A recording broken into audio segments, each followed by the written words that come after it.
Bonjour mes belles âmes, ici on commence bien le lundi, les 7h. Je me suis fait une crêpe au sarrasin avec du peanut butter et puis un petit matcha dans une tasse que j'ai fait moi-même à la céramique. N'est-elle pas trop mignonne? Aussi le soupe là, regardez-moi ça comme c'est mignon. Et le soleil se lève gentiment. À tout à l'heure mes belles âmes. Et c'est parti pour une nouvelle semaine ensemble mes belles âmes, j'espère que vous allez bien. On se retrouve dans ma petite marche matinale avant d'aller au CrossFit. Oui, je vais au cours de CrossFit mais soft, histoire de pas trop me blesser. Donc voilà, et écoutez, j'ai passé un merveilleux week-end. Vous savez, ici en Thaïlande, j'ai réussi à me créer ma petite famille de Thaïlande. C'est comme ça qu'on s'appelle ici.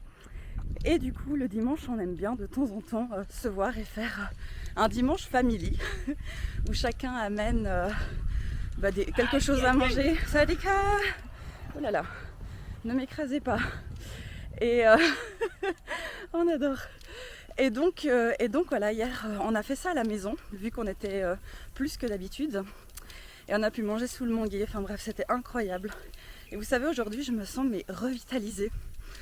Vous savez, quand vous passez du temps avec des personnes qui vous font vraiment du bien, attendez, je me mets mes lunettes, qui vous régénèrent, avec qui vous pouvez être vous-même, et ben c'est comme ça que je me sens aujourd'hui. Donc c'est un sacré goal.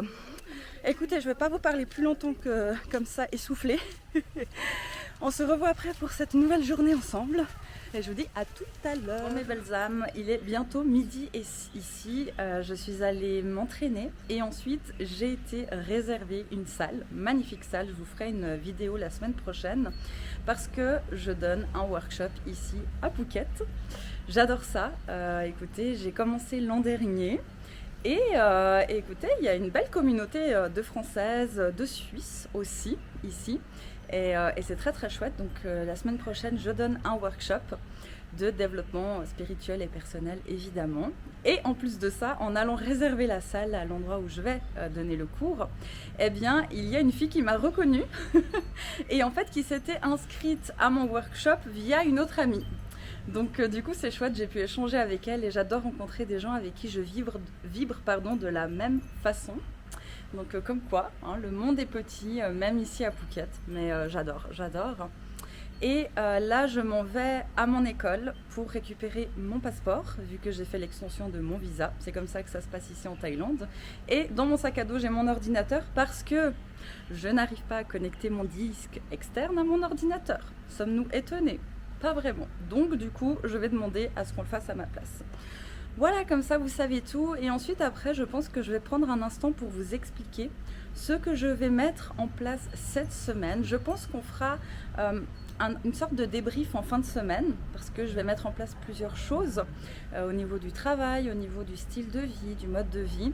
Donc pas sûr que je vous prenne toute la semaine avec moi parce qu'évidemment j'ai envie d'explorer ce que je vais faire et être pleinement présente. Mais je pense qu'on fera un petit débrief en fin de semaine ou peut-être je vous prendrai un petit peu chaque jour dans des petits moments de vie. Mais comme ça, voilà, vous savez un petit peu tout. De toute façon, je vous explique tout ça après. Mais pour le moment, on va à l'école, on va au magasin faire cette histoire de disque dur et après, on en parle.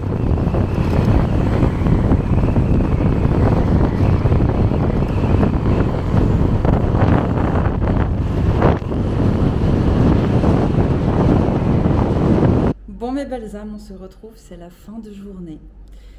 Et comment vous dire, j'ai l'impression que la vie m'a roulé dessus aujourd'hui, avec tout mon micmac là que j'ai dû faire. Et en plus, je suis en SPM, donc vous savez, la fatigue là qui se fait sentir. On voit les femmes de quoi est-ce qu'on parle avec le SPM. Mais du coup, j'ai un peu travaillé, j'ai pu répondre à mes élèves de la formation tarologie, répondre à certaines clientes, faire la guidance de la semaine of course. Et là, je m'apprête à sortir avec mon iPad pour organiser la suite de ma semaine. Comme je vous disais précédemment, cette semaine, je vais essayer une nouvelle méthode de travail parce qu'il faut savoir que ça fait déjà quelques années que je suis entrepreneuse. Et évidemment, j'ai testé plein de choses différentes. Et il y a une chose que j'ai envie de vous dire aujourd'hui si vous êtes entrepreneur ou si vous souhaitez vous lancer dans cette direction, c'est ne faites pas comme les autres. Essayez plein de méthodes parce que ce qui fonctionne miraculeusement, on va dire pour les autres, hein, au niveau de, voilà, des clés de la réussite, eh bien, ne fonctionnera pas forcément pour vous. Je vais vous partager une petite anecdote de ma première semaine dans l'entrepreneuriat. Je me souviendrai comme si c'était hier. Eh bien, je suivais des personnes entrepreneuses, entrepreneurs qui détenaient la clé unique de la réussite et qu'il faut faire ça, comme ça, comme ça, comme ça. Donc évidemment, quand on débute, on ne sait pas trop ce qu'il faut faire, ce qu'il ne faut pas faire. Et du coup, j'ai voulu appliquer les méthodes de certains et certaines. Ma première semaine, je l'ai faite comme ça. Vraiment, je ne me suis pas posé 1000 questions. Et je me souviendrai toujours le samedi, je suis allée chercher en voiture une de mes collègues de cours en kinésiologie. On faisait un repas à plusieurs. Et elle me demandait justement comment j'avais vécu ma première semaine d'entrepreneuriat. Elle a été horrible. Et du coup, je commence à lui faire part de mes doutes. Est-ce que c'était vraiment une bonne idée? Parce que vraiment, c'était nul ma semaine. Je ne me suis pas éclatée, j'étais fatiguée, j'étais comme ci, j'étais comme ça. J'ai voulu finalement appliquer ces méthodes miracles où il faut se lever à telle et telle heure, commencer le travail à 8 heures, terminer à midi, faire 1 heure de pause, commencer à 13 heures, terminer à 17 heures. Enfin, vous voyez la structure un peu normale quand on est employé. Et j'ai voulu l'appliquer en étant entrepreneur. Sauf que, évidemment, ça ne m'a pas éclaté et je me suis même vraiment posé la question en me disant si je ne faisais pas une erreur, quoi. J'avais quitté un travail qui ne me plaisait pas, une structure, des codes qui ne me plaisaient pas pour finalement retomber dans un schéma similaire finalement et qui ne me correspondait pas. Et du coup, elle m'a posé une question simple en me disant « Mais Chiara, toi, comment est-ce que tu aimerais travailler ?» Et je lui ai expliqué, alors moi le matin, je veux plus prendre du temps pour moi, mon pic d'énergie il est plutôt entre telle et telle heure et telle et telle heure, et je me souviens qu'à l'époque, mes pics d'énergie étaient souvent après 20 heures. Donc j'avais plus d'inspiration et l'envie de travailler le soir. Vous savez, cette petite atmosphère cosy. Et en fait, elle me disait, pourquoi en fait t'essayes pas la semaine prochaine de faire ainsi? Et elle, je me souviens très bien, elle travaillait la nuit, elle commençait à travailler vers minuit et elle finissait des fois vers 5 heures du matin. Et pour elle, c'était complètement normal en fait d'avoir cette structure, même si des fois ça pouvait l'embêter quand elle avait des rendez-vous. Et du coup, la semaine suivante, j'ai vraiment suivi mon flow intérieur. Et vous savez quoi? J'ai passé une semaine extraordinaire. J'ai travaillé comme je le souhaitais, j'ai défini moi mes propres codes, mes propres limites, mes propres horaires aussi, selon mon énergie, selon mon besoin et sans restriction en fait de ces codes qui, soi-disant, quand on fait comme ceci, comme cela, eh bien c'est la clé de la réussite. Donc voilà, j'avais envie de vous partager cette petite anecdote parce que ma première semaine dans l'entrepreneuriat, elle a été affreuse. Vraiment, limite, je me disais, est-ce que je postulerais pas pour un nouveau travail?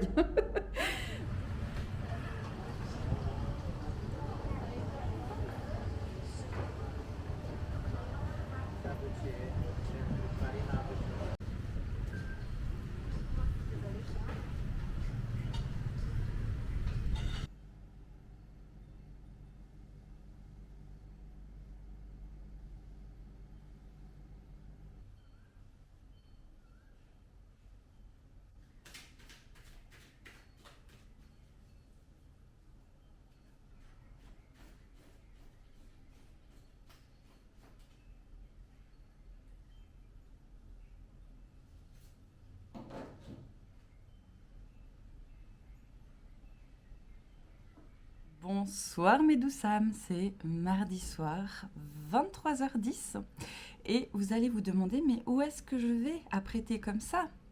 Eh bien nulle part, on est dans mon bureau, comme peut-être certaines peuvent reconnaître le fond. Et d'ici 20 minutes, je vais tenir une classe en ligne au sein de la formation tarologie pour mes élèves. On va pratiquer ensemble, plus spécialement sur les croyances limitantes, identifier, comprendre la source, dégommer, réintégrer. Mais sinon, écoutez, j'ai passé une journée plutôt productive parce que j'ai remanié très clairement tout ce que je propose, tous mes services, tout ce que je fais au niveau professionnel à travers mes 3 casquettes principales. Et je sais que c'est pas terminé parce que cette semaine, je me suis prévue en fait ce focus-là.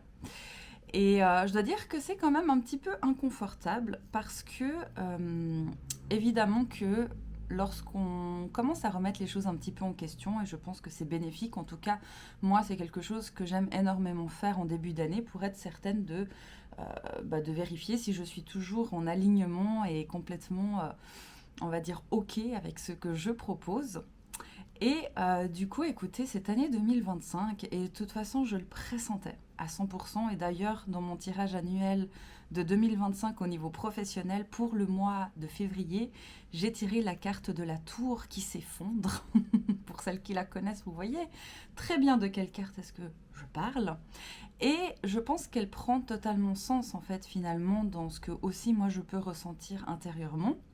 Et ça s'applique aussi finalement physiquement, dans la vie matérielle, c'est que il est important de dépouiller, de délaisser et de laisser s'effondrer ce qui ne fait plus sens. Alors, c'est pas toujours confortable, croyez-moi, mais nécessaire. C'est-à-dire que là, il y a certaines prestations, je pense que je gardais par habitude, alors qu'elles ne font plus vraiment partie, on va dire, de ce que je souhaite proposer. Donc du coup, voilà, je suis un petit peu là-dedans depuis déjà 2 jours. Ça m'anime énormément parce que pour moi, cette année 2025, je le sens, je le sais, c'est une année très très charnière où il y aura un grand tournant, en tout cas au niveau professionnel, mais aussi personnel, c'est certain. Et je le ressens vraiment à l'intérieur de moi.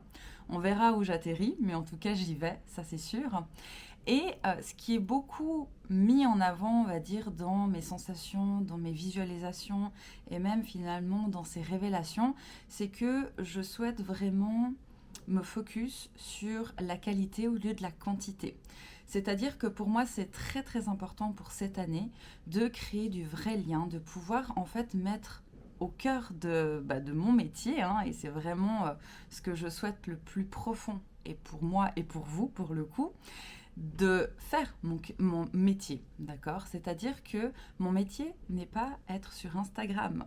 Et du coup, en fait, je me rends compte que ça ne me plaît que très peu, en fait, de partager du contenu sur Instagram parce qu'il faut le partager. Et j'ai l'impression aussi que tout le contenu, toutes les informations se perdent, en fait, dans ce grand... comment dire ça, fossé d'Instagram. Alors il y a des choses très très bien, mais ça fait bien 1 an que je me retrouve plus sur les réseaux sociaux, que j'arrive pas à tenir voilà une constance. Et en fait simplement parce que ce n'est pas mon métier. Et c'est pas là que j'ai envie de mettre toute mon intention, mais plutôt de guider, accompagner, aider, soutenir, transmettre, enseigner. Ça, c'est mon métier et c'est ce qui me plaît en fait dans mon métier. Donc j'ai vraiment envie de mettre un maximum mon intention là-dessus et surtout de créer des espaces, que ce soit individuel ou collectif. Alors là, je suis en train de plus faire du collectif aussi pour le coup, en tout cas proposer cet aspect-là pour que vous puissiez bénéficier en fait d'enseignement et de transmission, comment dire ça, privilégiés, et que ça fasse complètement sens en fait pour les personnes qui s'inscrivent à ce type de contenu, à ce type de programme. Donc voilà, pour moi ça fait énormément sens. C'est pour ça aussi que je propose dans la formation en tarologie des pratiques en ligne, en live, entre nous, avec toutes mes élèves. Si elles le souhaitent, elles peuvent aussi faire le replay évidemment par la suite pour garder une forme de contact, pour qu'on puisse être ensemble, pour qu'on puisse cheminer ensemble. Et la même chose à travers maintenant Holo Éthique, qui est mon compte plus axé guidance, accompagnement, thérapie, de proposer que ce soit des accompagnements individuels et me focus là-dessus, mais aussi pouvoir proposer plus du collectif et que finalement toutes ces informations, toutes ces transmissions soient vraiment, comment dire ça, qui arrivent en fait à bon port, parce que évidemment, comme je vous dis, sur Instagram, tout se perd, mais tout se retrouve, tout se copie, voilà, bref, je vais m'arrêter là. Je vais bientôt me lancer dans ce live, mais en tout cas, sachez que pour 2025, j'ai envie de créer ces espaces où on est vraiment en étroite collaboration, en étroite connexion et où vous pouvez vraiment bénéficier d'espaces où vous pouvez pleinement exister, évoluer et être encadré en fait dans votre évolution personnelle, professionnelle, spirituelle aussi. Et aussi me focus sur les espaces en présentiel.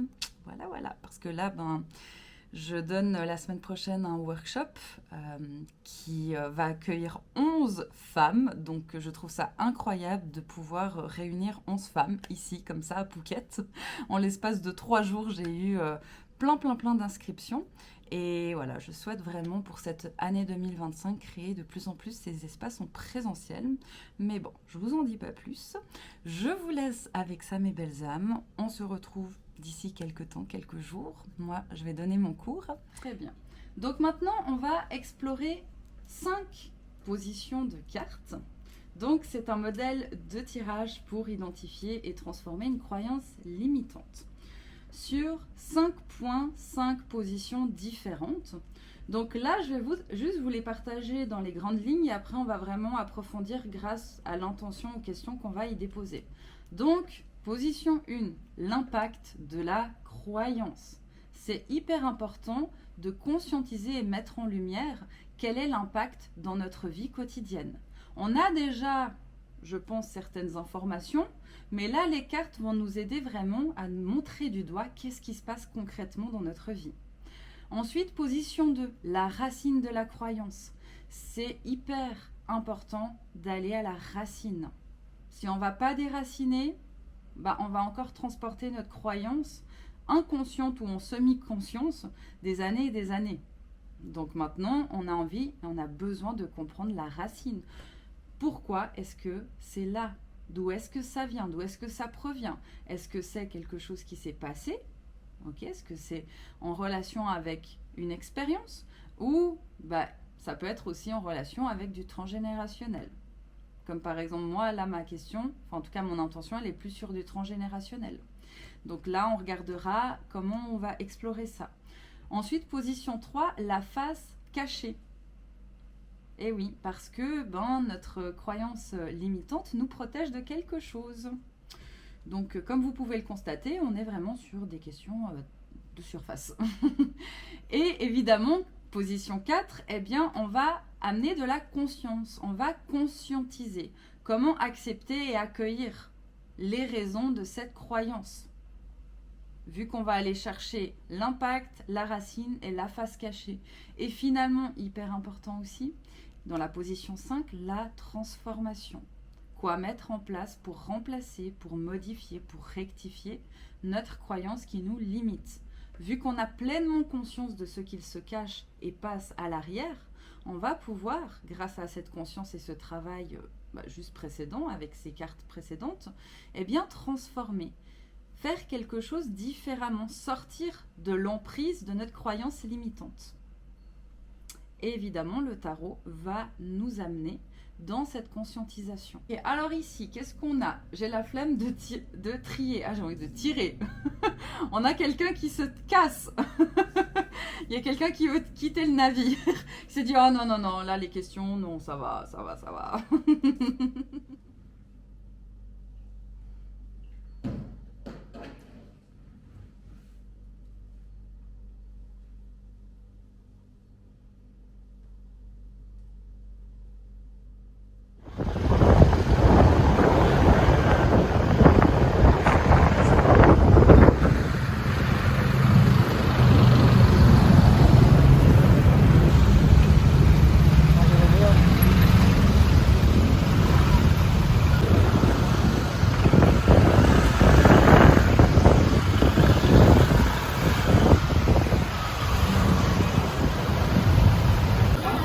Bon, ce soir, on a décidé d'aller faire un buffet. En fait, ça s'appelle un chabou. Et en gros, ici, vous choisissez les soupes. Donc ici, on a pris Tom Yum soup et Black soup. Et ensuite, ici, vous pouvez faire griller. Donc, vous choisissez des légumes, de la viande, du poisson. Vous prenez vraiment ce que vous voulez. Et voilà un peu à quoi ça ressemble. Là, on nous a apporté ce qu'on a commandé. Vous voyez, on a été chercher nos propres légumes. Et ensuite, voilà, vous grillez, vous choisissez ce que vous voulez manger. On est venu se chercher un petit détail. Regardez la boutique comme elle est jolie. Évidemment, on a Yuzu parce qu'on l'amène chez le veto, mais on a fait un petit détour. Et là au fond, elle nous prépare le thé. Et ça ressemble à ça, le thé thaï. Je vous le montrerai après en vrai. Mais en tout cas, là, vous avez plein de choix, du matcha aussi, évidemment. Et plein d'autres boissons. Voilà à quoi ressemble un thé thaï. Si jamais en thaïlandais ça se dit cha thai. Et il faut toujours demander les boissons ici sans sucre, parce qu'ils ont une tendance à mettre énormément de sucre. Donc en thaïlandais, vous dites cha thai wan noi ka. Voilà mes belles âmes. Donc dites-moi en commentaire d'ailleurs si vous avez déjà goûté le thé thaï. C'est incroyable, j'adore le goût. Écoutez mes belles âmes, il est vendredi 19h30, je suis en train de travailler, mais surtout je suis en train de monter la vidéo de cette vidéo YouTube. Donc je me suis dit que j'allais quand même clôturer et vous faire un petit update sur cette semaine. Donc comme vous avez pu le constater, je vous ai partagé des petits morceaux de ma vie avec quelques petits éléments à des heures des fois un petit peu improbables, mais on a dit vraie vie en même temps. Et cette semaine, je voulais mettre en place une nouvelle méthode de travail. Pour être sincère avec vous, je n'ai pas réussi à la mettre en place. Simplement parce que la vie m'a pris un peu de cours et j'ai des nouvelles opportunités qui se sont présentées à moi, surtout au niveau professionnel, des nouvelles rencontres, des nouvelles inspirations. Et du coup, j'ai suivi tout simplement le flot de la vie.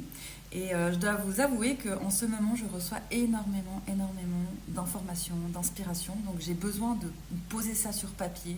Et donc en fait, j'ai tout simplement décidé d'aller explorer toutes ces belles choses en fait qui se présentent en ce moment à moi. Et comme je vous disais, avec cette intention et ce désir profond de mettre en place des connexions et de connecter, de proposer des choses très innovatrices, eh bien, les demandes ont été envoyées et évidemment, les retombées aussi. Donc, écoutez, je suis en plein dedans.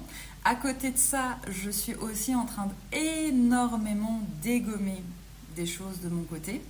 Vous pensez bien que pour aller vers quelque chose d'aussi grand, grandiose, exceptionnel au niveau professionnel et même personnel, eh bien, il faut aussi oser se dépouiller des anciennes versions de soi qui ont peur, qui sont restreintes, qui sont bloquées par des croyances limitantes, qui sont enchaînées pour X, Y raison. Donc en amont, voilà, vous voyez, il y a pas mal de choses qui se passent en arrière-plan. Donc écoutez, j'ai l'impression qu'en ce moment, les planètes s'alignent. Alors évidemment, pas par magie, vous pensez bien qu'il y a eu plein d'actions mises en place ces années précédentes. Il y a aussi un grand morceau que je règle et que j'ai réglé et que je réglerai encore en thérapie, n'est-ce pas? Parce que, évidemment, si on veut amener du changement dans sa vie, peut-être que je vous apprendrai quelque chose ou peut-être pas, eh bien, il faut contribuer à ce changement, à tout plein de niveaux. Donc ça, en tout cas, c'est ma façon de faire, c'est ma façon aussi de fonctionner et de transmettre.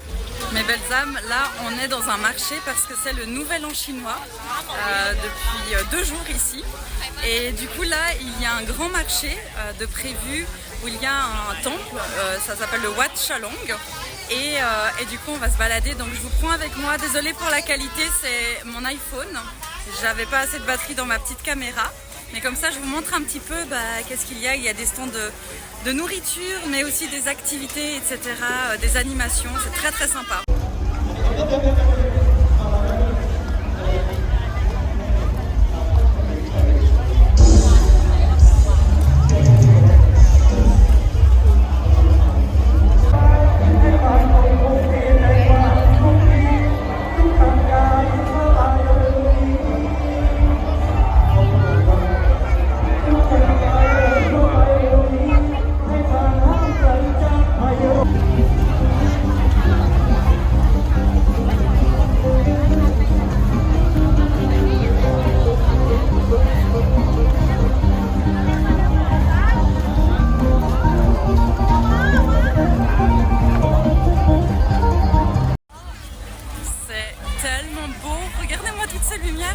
En fait, j'ai l'impression d'être à un marché de Noël, vu que j'étais pas en Suisse à Noël. Avec toutes ces petites lumières, cette atmosphère, c'est juste magnifique. C'est la 2e année avec Dani qu'on vient au Nouvel An chinois. Et à chaque fois, je trouve ça incroyable. Après, évidemment qu'il y a pas mal de monde. Et pour vous dire, c'est 21h30 actuellement.